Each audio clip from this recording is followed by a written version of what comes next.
We've heard West Virginia Athletic Director Ren Baker and head coach Neil Brown talk about moving away from scheduling Power 5 teams in out-of-conference games. But with this new era of college football, is that really the right thing to do? We're going to talk about it, and I'm bringing on a guest, my friend Mountaineer Paul, and he's going to give his opinion on it as well. We're going to do that right after this word from our sponsor.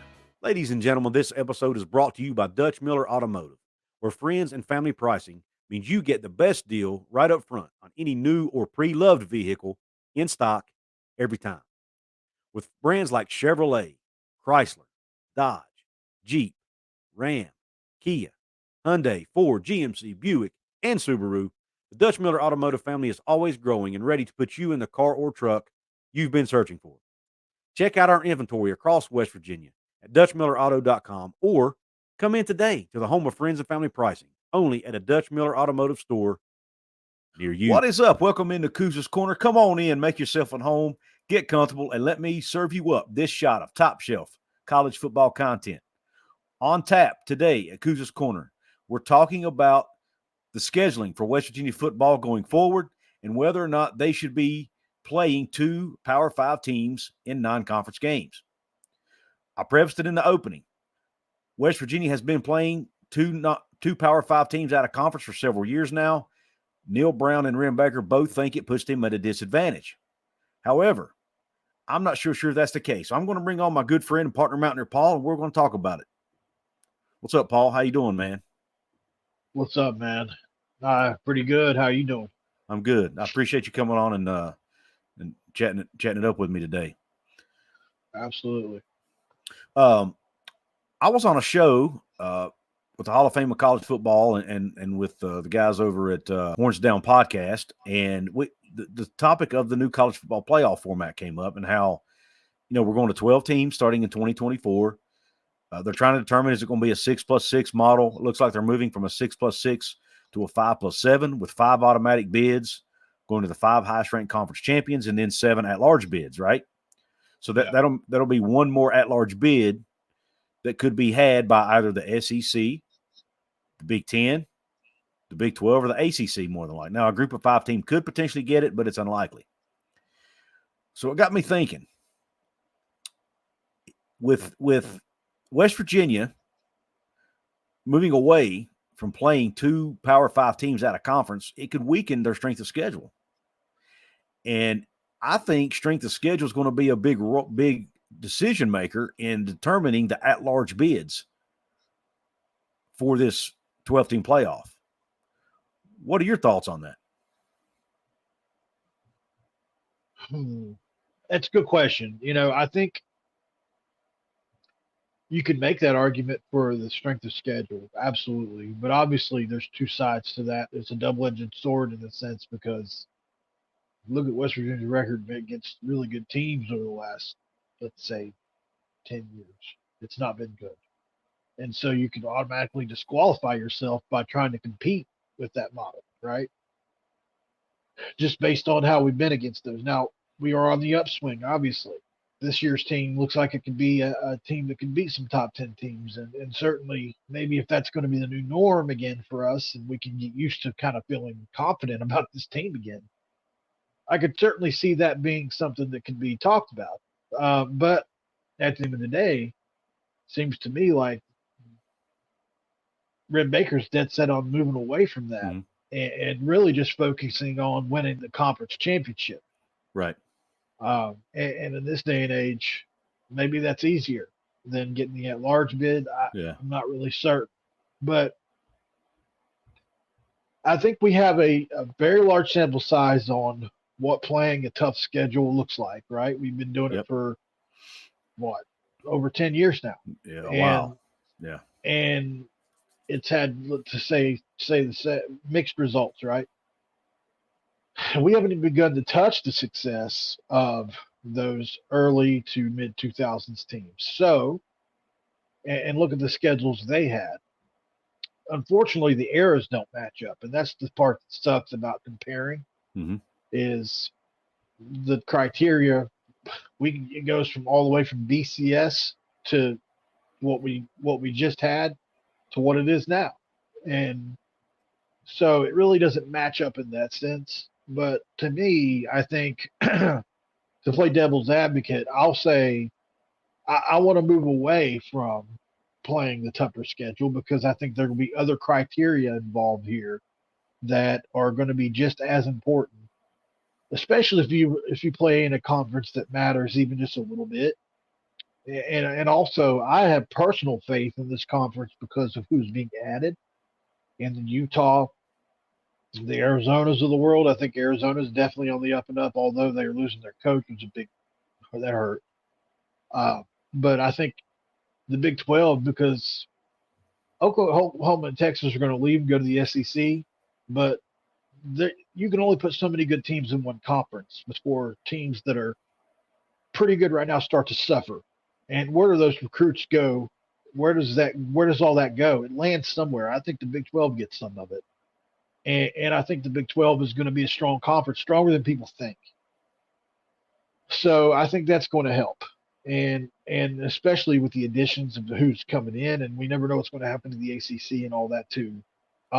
So I think the Big 12 is going to be strong enough on its own merits going forward to warrant that. Now, if you feel like West Virginia is going to have a hard time winning this conference and that large bid is going to be the way to go, maybe you feel like you're going to finish second in the conference lot or even third, maybe you move back towards that model with the tougher schedule because it seems like teams with tough schedules get bigger breaks. See Alabama, which they're Alabama though. Yeah, no, that's a fair argument. Real quick before I give my the other side of that coin, I guess, go ahead and let everybody know where they can find you and your work.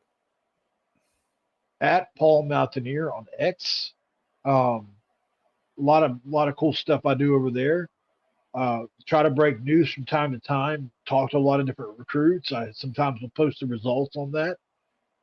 We have a joint venture we do called Hoops from the Hills, which is a basketball show that Couz and I have joined together to do. We try to update that as often as possible. We got a game tonight.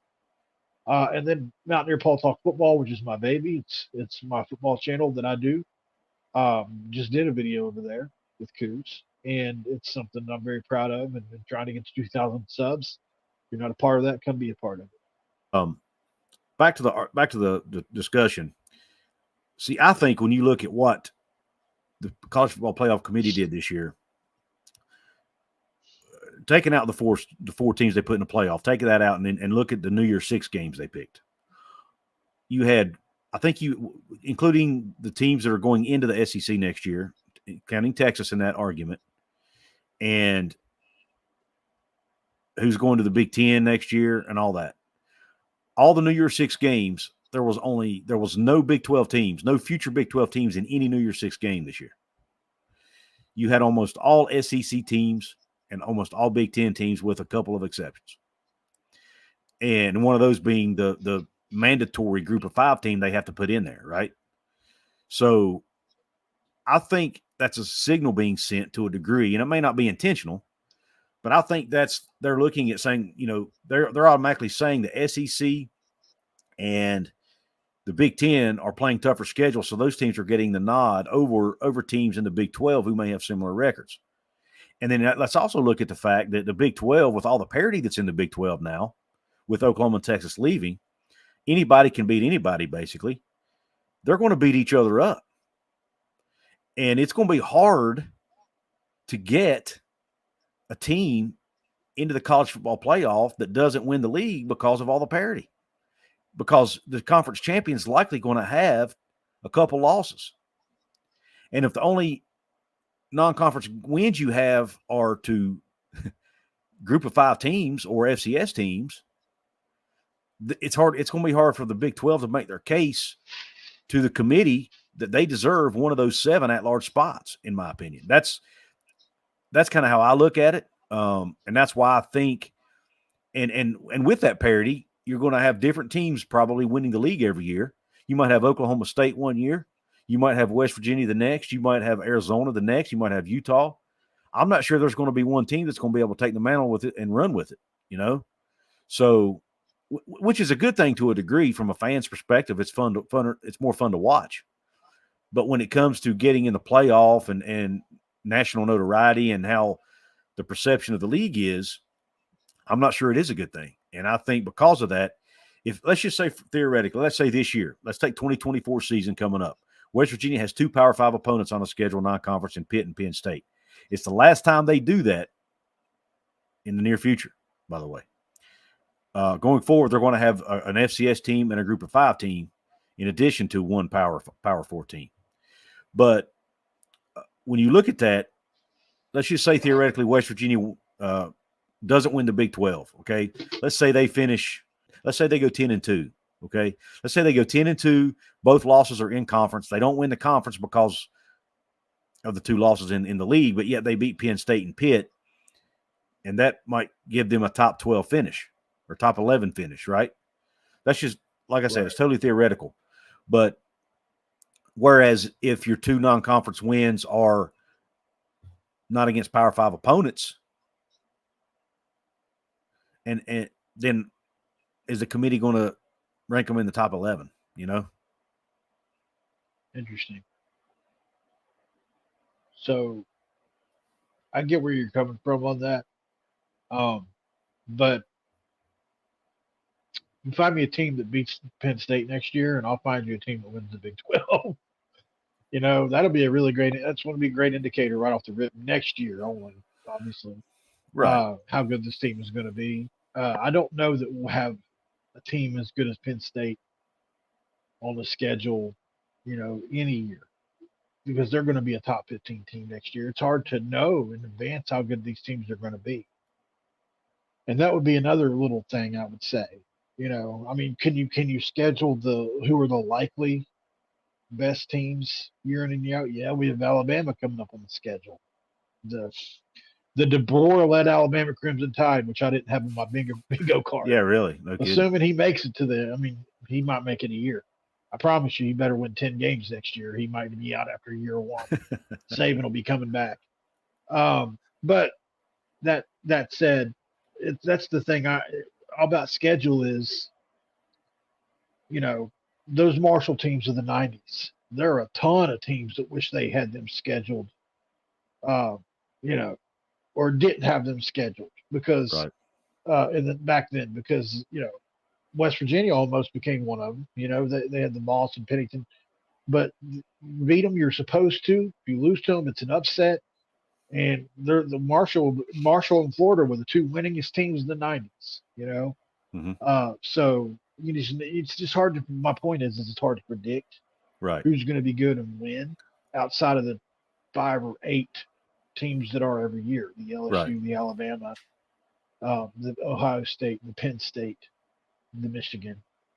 You move around the country and you can play that game. But so I guess my question about that would be, how do you know? Are we just talking about a Power 5 win and then just that looks better than the alternative? Yeah. Or do you really need them to be good teams? Yeah, no, and that's a fair argument. I mean, you could beat like look at Pitt last year. Pitt ended up being terrible last year, so that win didn't help us a lot. Didn't even help us at all. Yeah, but I still think that looks better than beating an FCS school, or let's say we have Ohio on the schedule coming up in the near future. What looks better on our schedule? Beating an Ohio team that goes 8-4, 7-5, just theoretically, or Pitt that's 3-9. You know what I mean? I would argue beating Pitt probably is still a better quality win. I see where you're coming from. Just that it's that Power 5 or Power 4, however you want to call it, magic that goes along with being in one of those conferences. There's just a natural bias towards that. Maybe this 12-team playoff, though. I mean, look, we might get 2 years into this, and teams that have never gotten a chance in the past that maybe should have gotten maybe you never know. Like UCF from 2015 or whenever that was, or 16, whatever 17. That was. Was it 17? Yeah. Yeah, they got it plastered they got it plastered in real big letters across their press box. 2017. Oh yeah, that's right. God you went there, didn't you? What a crop! But I mean, maybe they're going to more teams like that will get in the playoff that weren't being in the 14, and maybe they can make a run, and maybe that'll kind of get rid of some of that mystique around Power 5. Yeah, maybe. We'll see.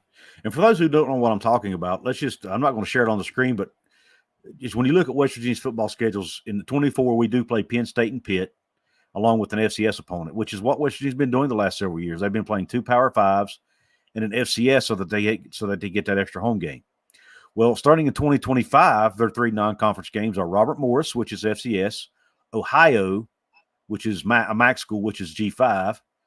And by the way, that game's on the road, which is totally surprising. And then they're at home against Pitt. That's their 1 Power 5 opponent. In 26, their lone Power 5 opponent is Alabama. They also play UT Martin and East Carolina, an FCS and a group of 5. In 27, it's Alabama, VMI, and Ohio again. 28, right now they only have 1 game on the schedule, and that's against Tennessee in Charlotte. More than likely, they'll schedule another group of 5 and another FCS game. So, I mean, that's just how the schedule's lining up going forward. And like I said earlier, we've heard Neil Brown and Ren Baker both talk about how they want to move away from those 2 Power 5s. And I just think in this new age, I think strength of schedule may be more important. If you lose to Penn State or a Power 5 team, it has no impact, out of conference, it has no impact on your conference record. So I don't see the harm in playing them going forward. If we were staying with the 14 model, I would actually agree with playing only 1 Power 5, but I'm not sure that it's in my opinion, the right move with the new Ask format. You this real quick. Mm-hmm. So obviously they're leaning towards scheduling 1 SEC team, right? Maybe an SEC team a day keeps the doctor away. That's a horrible. We're getting Pitt back on the schedule again, starting in 28 or 29. Right. So that'll be the Power 5 opponent at that point. But I mean, these next couple roles are going to be with the big SEC team. Correct. If you can say you beat 1 SEC team on your schedule every year, and you play 2 an FCS and a G5 team on the schedule, I think that does just as much good for you as beating 2 Power 5 teams. I really do. Yeah. If you can say you beat Alabama, obviously during those years, assuming they're going to be, even if they're a top 25 team and not what they have been, that's going to carry a ton of weight. Yep. Just like beating Clemson does now, and Tennessee as well. So I think that'll be interesting to see what that does for us if we're able to pull those victories off. And maybe that's a something they're trying to see can maybe give us an edge. Maybe you get a win over an SEC school. As you can see what it did for Texas, there was no keeping them out of the playoff, basically. Yeah. Even with 1 loss. Correct. That's a great point. Let me know in the comment section, do you think it's better for West Virginia to move away from playing 2 non-conference Power 4 schools, or do you think they should go to playing 1 Power 4 school out of conference? I want to hear your opinion in the comment section. Also want to give a shout out to my VIP channel members at the bottom. I've got Denny Allen. I have got Andrew Smith, Todd Biela, and Dustin Saltz. I want to thank all of them for being VIP members. Those are the VIP member shout-outs for this episode. If you want to get your name on the bottom, hit the join button below. Become a VIP member here at Couz's Corner. There are 2 levels, $2.99 a month and $4.99 a month. I want to thank Paul for coming on the show. He and I always enjoy working together. If you want to see another one of my videos talking about the West Virginia Mountaineers, check this one out, where I compare Garrett Green to Pat White and Major Harris and how they did in their first year as Mountaineers. So check it out right now. And thanks for tuning in. Q Country Roads.